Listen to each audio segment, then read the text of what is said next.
Welcome back to Mobility Insider. I'm Morten Hannesbo, and welcome back to one of my deep dive tests. That means that I'll be driving the car for more than 500 kilometers under various weather conditions, and I'll be driving the car for almost a week, which means that we will have different weather conditions, different temperatures, and rain and shine.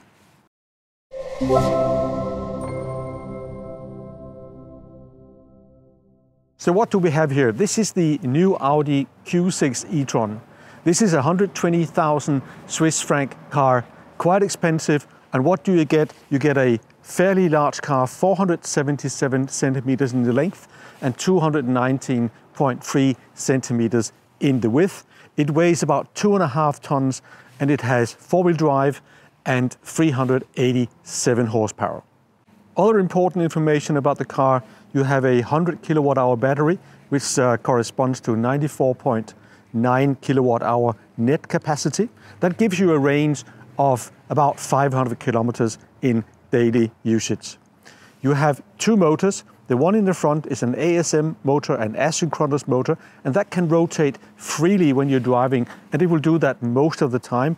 Only if you press the accelerator and need the power and the four-wheel drive, the motor will jump in. Most of the time, this will be a rear-wheel drive car. The two motors give you a top speed of 210 kilometers per hour and accelerates from 0 to 100 in just 5.9 seconds.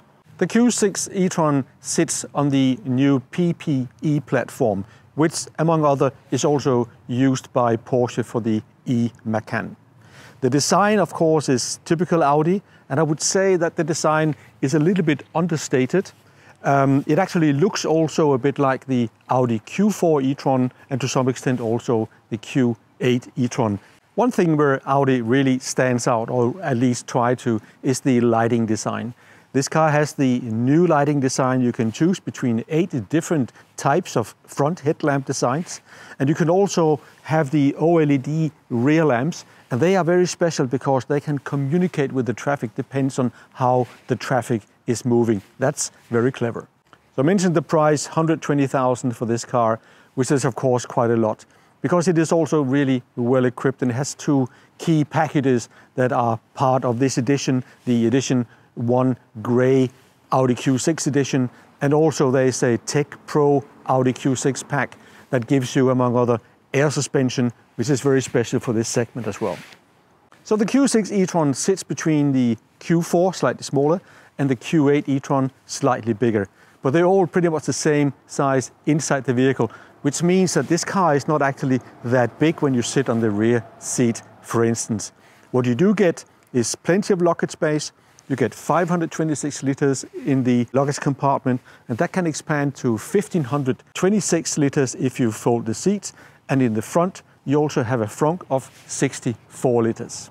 One area where the Q6 e-tron is really standing out is the charging speed. The battery can charge with up to 270 kilowatt. That gives you 10 to 80% in about 21 minutes.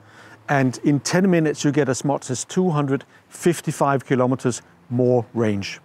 And how does Audi accomplish this? Well, Audi uses the 800 volt technology for this vehicle, pretty much the same as we have seen in the Audi e-tron GT and the Porsche Taycan. Those two cars are also able to charge at very high speeds.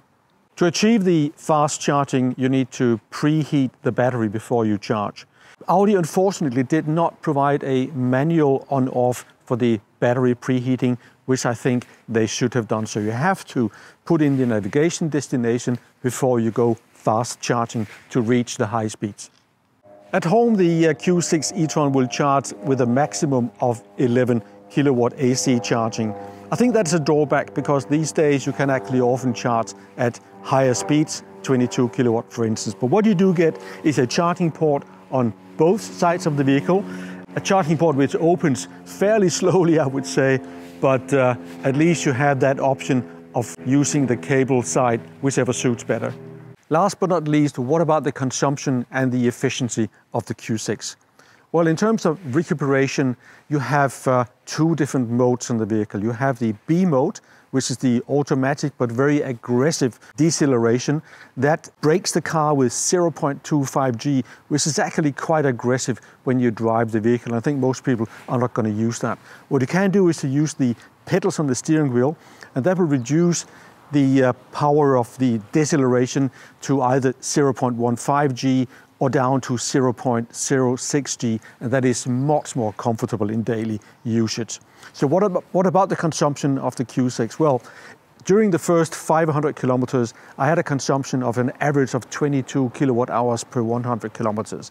And that gives you a daily usage range of about 450 kilometers.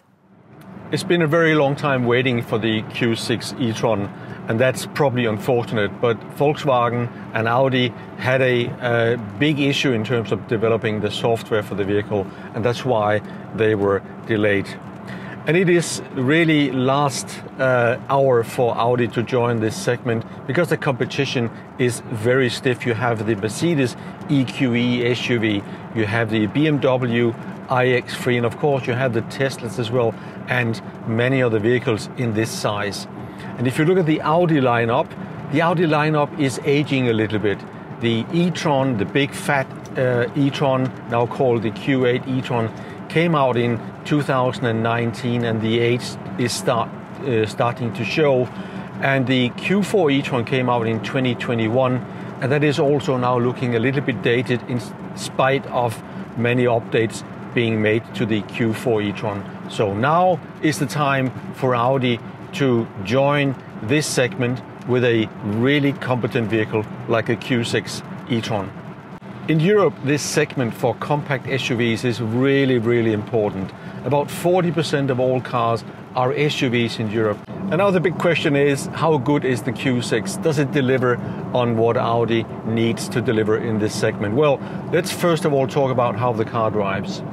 This is one of the best Audis you can buy today in terms of how it drives. It's got great suspension, great steering, it's got lots of power. So that is something that Audi really has delivered upon. In terms of technology, consumer interface, also very good solution. The screen is fantastic, very crisp, and the software is very good. It's based on the Google automotive software, and that is something of the best we can get in the industry today. The third thing, design, exterior and interior. Well, I think the exterior design does leave some room for improvement. The car doesn't really stand out. Of course it looks okay, but it's not a fresh design in this segment. Others do a better job here. And I actually think the car looks very much like the little bit smaller Q4 e-tron in the SUV shape. Nothing really new here, just an evolution of a design that is already 3 years old. So I think Audi could have done a better job here. And in terms of interior design, it is a mixed bag in my opinion. You have the nice screen, you have a nice steering wheel and very good seats, of course, but you have these cheap materials like hard plastic, you know, where you put your arm, and it's all a bit, well, I would say not that premium, and certainly it's not premium enough for this price range. Two more things about the interior. First of all, the black piano lacquered part. I don't like the design of that. It gets greasy very quickly, and the buttons you have on the steering wheel, for instance, are a combination of haptic and touch sensitive buttons, and they just don't work that well. To me, it is not premium. But what is probably more concerning is the concept of using the vehicle. Say on the left side and the driver's side, you have about 14 functions as far as I can count them, and they're not intuitive. You can't use them unless you look at them and you're driving at the same time. And also using the in-car entertainment, there's a lot of functions, and you really have to know where you can change what. And I think this was better in other cars previous years than it is in this new modern Q6. I think Audi, you can improve on this. And of course, it is a trend across the industry that the manufacturers are trying to put more and more function into the screen to avoid the physical and haptic buttons. But I think many of them are going too far. And certainly in the premium segment where we find the Audi products, I would expect Audi to find the optimum for the driver so that you can press the button for the most important functions and leave the functions that you don't ever use really to the screen and make that distinction. And I don't think it's been solved that well in the Q6. But this being said, when you look at the car as a driver, it really looks high-tech. You have a screen in front of you, 11.9 inch, that will show you the most important details when you drive, and you can program it as you want. And in the middle, you have a 14.5 inch screen, and it is really sharp and crisp and very responsive. So that is excellent. You also have the option to buy a screen for the passenger, where the passenger can watch movies or news or even program destinations for the driver. And the driver cannot see it when he's driving or she's driving. So that is that's quite useful. Maybe not relevant for so many people, but at least you can buy it. The Q6 has all the latest technology in terms of driver assist systems, and they all work really well. And you can turn them on and off as you like, with a couple of exceptions. One exception is the lane control. So you can activate it here and deactivate it here on the left, on this stalk where my finger is, but you cannot turn it off indefinitely. It will come back on automatically, which is a little bit annoying. But this being said, it does work pretty good. The adaptive cruise control, which I'm using now, is very, very reliable, will keep a good safe distance, and it also reacts quite well. So this is something that Audi really knows how to do well. Well, this leads me to the head-up display, which is really good. It shows you very clearly the speed at which you're traveling, and also the allowed speed, and it also gives you some indication on when you have to turn left and right. It's all fine. It's not the most important thing for me, but I know many people do like it. What is also quite nice is the interior lighting. You have this strip that you can program in a color that you prefer. And when you use the indicator, it will also show here if you want to turn to the left or to the right, that you are indicating. It's made quite elegantly by Audi, and I like that too. Let me try to summarize what is it like to drive the Q6 e-tron. First of all, this is an Audi, and it drives well, the motors are great, acceleration is very smooth, the perceived quality of the vehicle is in fact very good. A couple of buts. I think some of the materials Audi has chosen for an expensive car like the Q6 are a little bit too cheap. The plastic is too hard, and some of it is too shiny for me. And second thing is, the way you use the in-car entertainment system, the logical behind the menu and the setup doesn't quite make it for me. And many Audi buyers will have been loyal Audi customers for many years, and they have to make a big step forward to like the new way the Q6 e-tron has been built and designed. And I think some will have a little bit of an issue with that big step. But overall, it is a great car to drive. So if you're interested in buying a Q6 e-tron, you have 3 different options to choose from. First of all, there's a lead-in. It's a rear-wheel drive car, 300 horsepower, still with a big battery, and that will cost you at least 79,900 Swiss francs. Next up is this version, the quattro 4-wheel drive, 2 motors, 387 horsepower, and that will cost you at least 85,900 Swiss francs. If you want the top of the line, the S model, that has 482 horsepower, that will cost you at least 101,300 Swiss francs. And with options, that will very easily climb to 130,000 or more. Taking this model precisely, this is the mid-range, so 387 horsepower and the big battery. That will cost you, as it is equipped here, 120,340 Swiss franc. Of course, it has a lot of equipment. This is optional, like the sunroof. It's got a towing hitch. It's got 21-inch wheels. Got a lot of tech inside. but it doesn't feel like it is overloaded with equipment. It is quite a lot of money for this car, and especially if you compare to the non-German, non-premium competition like a Tesla or a Kia, this seems very expensive all of a sudden. If you compare it to the Tesla Model Y, which is almost same size and same specification, this car costs twice as much as a Model Y. Or if you say you want to compare it to the Model X, which is larger, in that case, this car is still 30,000 Swiss francs more expensive than the Tesla Model X. So it is a very bold pricing strategy from Audi, but if you compare it to Mercedes or BMW, it is ballpark within the same region.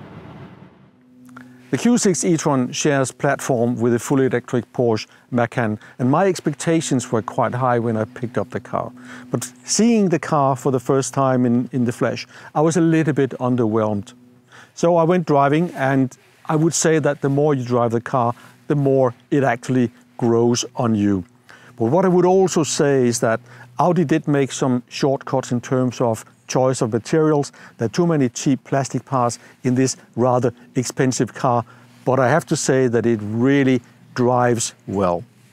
The in-car entertainment system overall does a pretty good job. It is based on Google Automotive, and that is excellent. But the combination of the Audi menu system and Google Automotive doesn't always work that well, or is a little bit illogical. So I think that could be improved.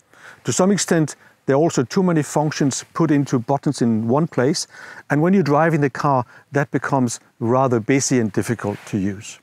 In terms of consumption, this is the hottest and the latest platform and technology from Audi, and I would expect the consumption to be absolutely top-notch. But it is a little bit higher than I did expect. I had an average of 22 kilowatt hours per 100 kilometers over this test, and I think for a new car of this size, that is too much. And finally, the price strategy certainly is very bold and very premium. This is a 120,000 Swiss franc car. It does not look like one, but it drives like one. So what is my final verdict on the Audi Q6 e-tron? I did expect to give this car 4 stars based on the reviews I've been reading. After having driven the car, I've decided to give it 3.5 out of 4 possible stars. I don't think the price is right. It's too expensive in my opinion. Second, some of the materials Audi have used are not up to the level you would expect from a car in the premium segment. And thirdly, the consumption is higher than I would expect from the latest, highest technology platform from Audi. So it's a 3.5 star verdict for me for the Audi Q6 e-tron. Thank you for watching Mobility Insider. I hope you like the video. Don't forget to subscribe to the channel and share the video with someone you think might benefit from seeing it. See you in the next video.